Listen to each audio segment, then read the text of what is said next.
Only on CBS this morning, a group of black former FBI agents are speaking out to us about a lack of diversity at the country's premier law enforcement agency. The CBS News investigative unit spent several months speaking with dozens of current and former black FBI agents, and we heard stories of discrimination and anger that has deepened in the months since protests for racial justice swept the country. In an exclusive interview, Jeff Pegues sat down with 4 retired black FBI special agents who are calling for change. Jeff, good morning to you.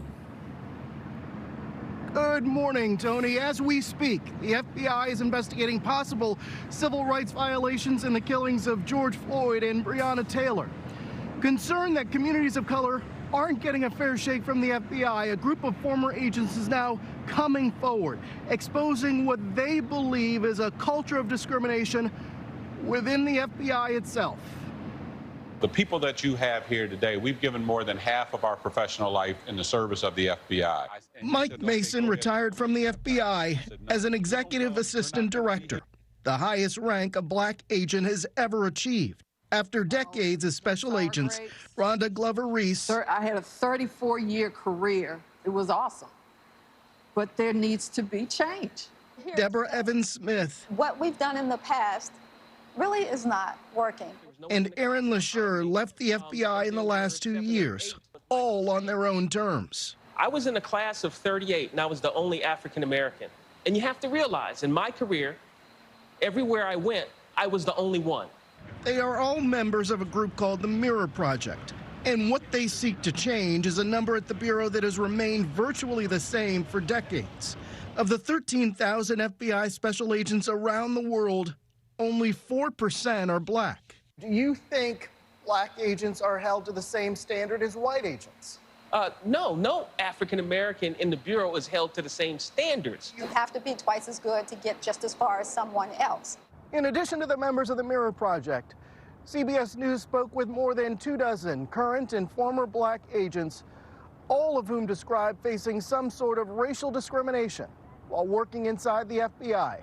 Do we bump up against bias, racism?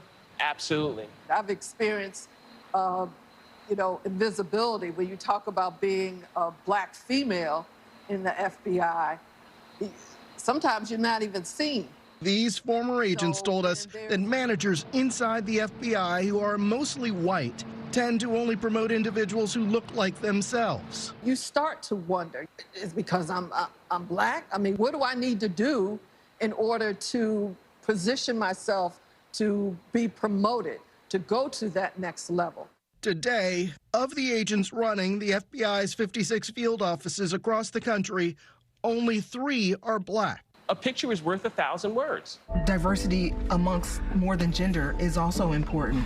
FBI recruiting videos give the appearance of a bureau made up of a diverse talent pool. But the agents we spoke with say that is not what the FBI is like at all. The fact of the matter is, if the FBI is majority white male, that's who you're going to majority grow up with, and so you're going to be the beneficiary of that more than anybody else is. It is not solely the responsibility of a minority to bring minorities into the FBI. It's everyone's issue. They believe it matters now more than ever because the FBI is investigating potential civil rights violations in the police killings of George Floyd in Minneapolis, I cannot breathe, Breonna Taylor in Louisville, and the 7 shots fired into the back of Jacob Blake in Kenosha, Wisconsin. As the FBI, we are the lead agency to protect civil rights. Do you think that there are enough black agents working on those cases right now?